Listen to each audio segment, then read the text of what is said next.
ধর্মনগরের বিবেকানন্দ সার্ধ শতবার্ষিকী ভবনে বিদ্রোহী কবি কাজী নজরুল ইসলামের জন্মজয়ন্তীকে কেন্দ্র করে একটি শ্রদ্ধাঞ্জলি অনুষ্ঠানের আয়োজন করা হয়। 25শে মে শনিবার সন্ধ্যা আনুমানিক 6টা নাগাদ উত্তর ত্রিপুরা জেলার জেলা সদর ধর্মনগর শহরের বিবেকানন্দ সার্ধ শতবার্ষিকী ভবনে এই অনুষ্ঠানের আয়োজন করা হয়। তথ্য ও সংস্কৃতি দপ্তর, বিদ্যালয় শিক্ষা দপ্তর ও ধর্মনগর পুর পরিষদের উদ্যোগে এই অনুষ্ঠানের আয়োজন করা হয়। প্রদীপ প্রজ্বলনের মাধ্যমে এই অনুষ্ঠানের শুভ উদ্বোধন করেন ধর্মনগর সরকারি মহাবিদ্যালয়ের বাংলা বিভাগের অধ্যাপিকা ডক্টর নন্দিতা রয়। এছাড়াও এই অনুষ্ঠানে উপস্থিত ছিলেন কৃতিসুন্দর দে, ওএসডি শিক্ষা দপ্তর, বিশিষ্ট কবি সাহিত্যিক অমলেন্দু চৌধুরী। উপস্থিত ছিলেন তথ্য সংস্কৃতি দপ্তরের পক্ষ থেকে senior information officer Sanjib Das সহ অন্যান্যরা। এই অনুষ্ঠানে ধর্মনগর মহকুমার অন্তর্গত সকল শিল্পীরা তাদের বিভিন্ন উপস্থাপনা পরিবেশন করে। ইসলামের যে কবিতা, গান, সেগুলোর মধ্যে সেটা ফুটে উঠেছে। উনি বলেছেন, জাতের নামে বজ্জাতি শোষ, জাত জাতীয় খেয়াল ছিল। তো আমরা এখানে জাতের নামে বজ্জাতি যাতে আমরা না করি তাকে উনি অ্যাড্রেস করেছেন। ইনি বলেছেন, হিন্দু মুসলমান হচ্ছে একই বৃত্তের দুটি কুসুম। এইরকম ভাবে উনি বলে গেছেন।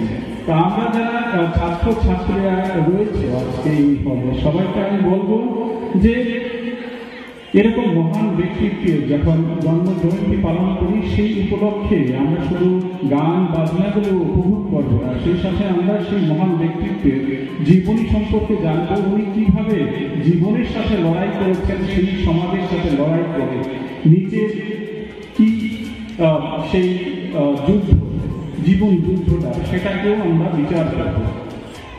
কাজী নজরুল ইসলাম 19বিংশ শতাব্দীর একদম শেষ সময়ে তার জন্ম। 1899 খ্রিস্টাব্দে বর্ধমান জেলার পুরুলিয়া গ্রাম।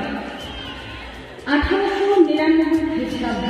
তার আগে আমরা সাহিত্যিক হোক, সামাজিক হোক, দার্শনিক হোক, বহু মহারথীদের পেয়ে গেছি। তাদের মধ্যে ছিলেন বিদ্যাসাগর 1820 খ্রিস্টাব্দে, 1824 মাইকেল মধুসূদন দত্ত, 1861 রবীন্দ্রনাথ ঠাকুর, 1863 স্বামী বিবেকানন্দ। এইরকম মহারথীদের আবির্ভাবে ভারতবর্ষ যখন পূর্ণ ভূমি হয়ে উঠেছিল, সেই সময় আমরা আরেকজন মাতাল করে দেওয়া একজন বিপ্লবী আন্দোলনের যিনি প্রধান ব্যক্তিত্ব, বাংলা সাহিত্যে রবীন্দ্র উত্তর, যিনি একটা নতুন বার্তা নিয়ে এসেছেন, সেই রকম একজন মহাপুরুষ কাজী নজরুল ইসলামকে পেয়েছি, যিনি জন্ম নিয়েছেন 1899 24 মে। ঠিক আজকে থেকে একদিন আগে, গতকালকে তার ভূমিষ্ঠ দিবস ছিল।